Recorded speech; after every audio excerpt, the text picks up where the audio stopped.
Sheffield was a major shock on referendum night. A big, prosperous northern city, but it voted to leave. And the two universities in Sheffield, like others elsewhere, are now deeply concerned about what comes next.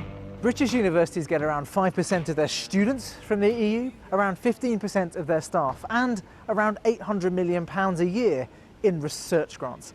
Now, it's possible all of those relationships and flows will continue in the future. But right now, uncertainty is causing real problems for our higher education institutions.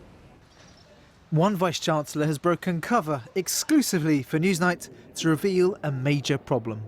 In order to secure research funds, our researchers need to bid for projects. You bid competitively, and increasingly in an international environment you bid in international teams.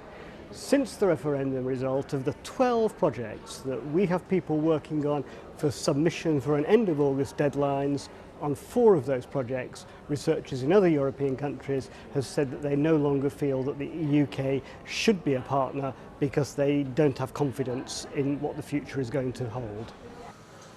3 other Vice-Chancellors have given us similar accounts, as academics here and abroad fear that post-Brexit Britain might be excluded from the EU-run research frameworks.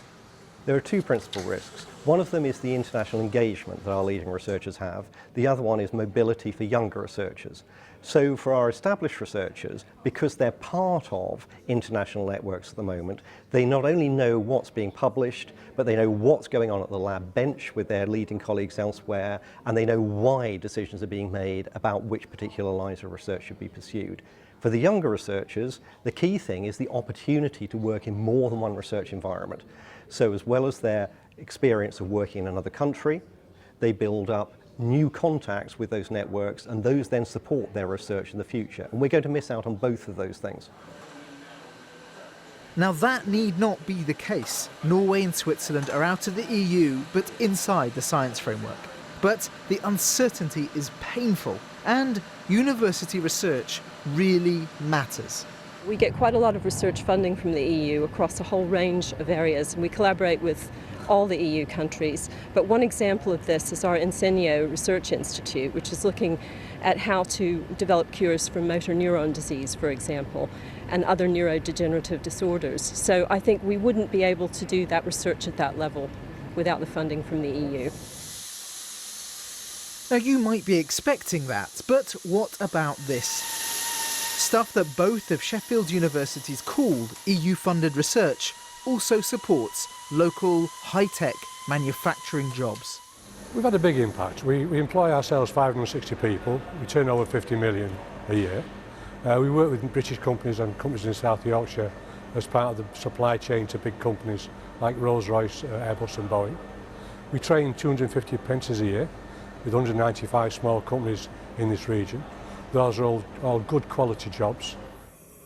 This sort of work relies on attracting great researchers who can help local businesses develop their offers.